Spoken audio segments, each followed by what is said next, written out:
back to the Crochet Karate. So, my friends at yarnspirations.com. This is a Samurai Stitch, and this is a combination of 4 chains that can do this. So you can do this as big as you need to go. Just keep it always in sets of 4. Let's begin this right away, and let's start. Let's start immediately with sets of 4. So multiples of 4. So we have 1, 2, 3, 4. Big enough, yes or no? If not, keep on going. So 1, 2, 3, 4.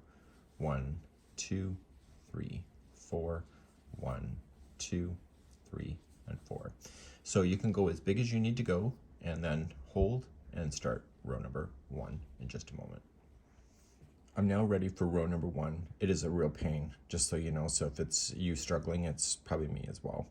So you're going to go 5th chain from the hook. So 1, 2, 3, 4, and 5. And I want to turn it and get the back hump of the chain. For me, it's the only way to do this stitch is to stay on the back hump, but if you want to do it the conventional way, then you can decide that and suffer the consequences. So you're going 5th chain from the hook, and you are going to double crochet that one. Once you do that one, the chain will stay turned upside down, which will be easier to see the next 2 stitches. So once the first one is in, add 2 more double crochets so that you have a total count of 3. See this lonely little stitch right here? Okay, this is before this 3. You are going to wrap the hook and go into that, dragging this yarn across the front of the project and going in from the back, scoop it around, so pull it through.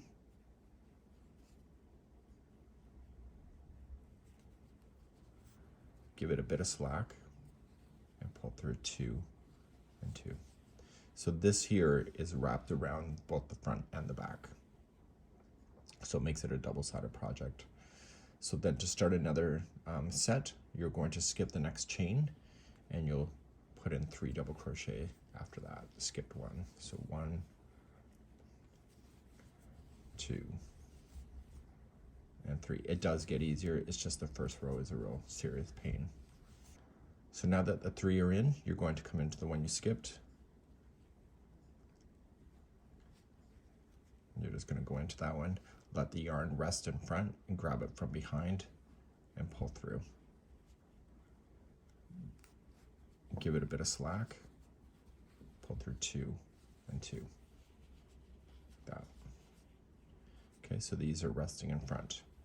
So you're going to skip the next one, double crochet the next 3.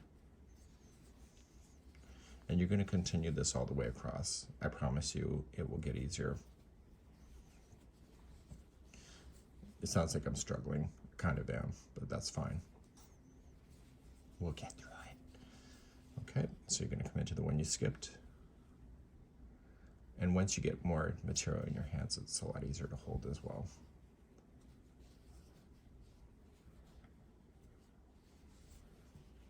There we go. So I'm getting a little more consistent with the tension. So skipping the next one, and I'm double crocheting the next 3.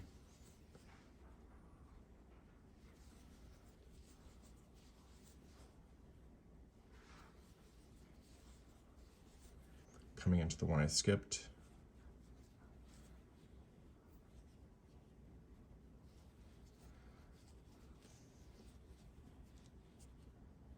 Give it a little bit of slack, and therefore you'll have 1 stitch that was left over on the chain, and you were just going to double crochet that one that's left once you get to the end.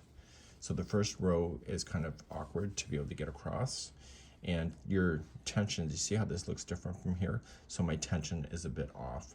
So you want to concentrate on making sure that your tension looks intentional. Okay, so it may require you to practice this stitch before you get really onto a real project.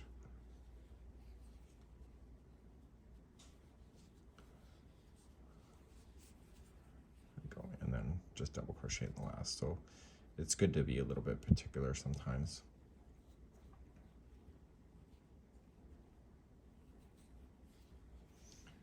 And then you're double crocheting in your last one here.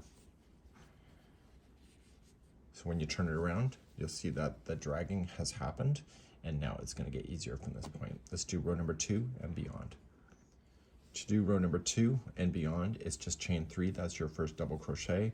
You're going to skip your first one out here, Okay, so here's your first one. Skip this next one and double crochet the next 3 in a row.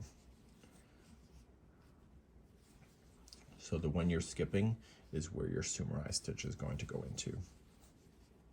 It's right here.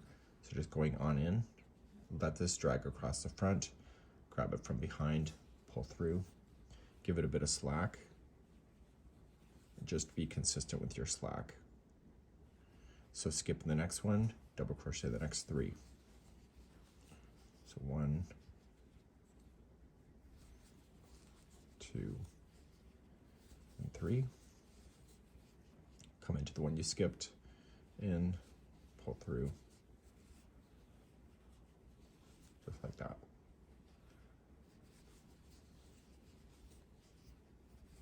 And so you're repeating that same instruction all the way across. Now, because you started with the samurai stitch at the very beginning, you can pretty much end on any row that you would like to, but if you would like, for consistency, just look at how the first one looks and maybe the last row should look the same, but you have to determine that for yourself. And then once you get this motion into your hands, it's a lot easier to be able to handle. But again, that first row is less than to be desired. And then on the last turning chain here, it's 1 double crochet that will sit by itself. So when you turn it around, you can see it looks just like that. So you start again, chain 3, do your samurai stitching across, and therefore it will come up and then over and then up and over, almost like a zigzag all the way throughout this whole thing. So this is the samurai stitch.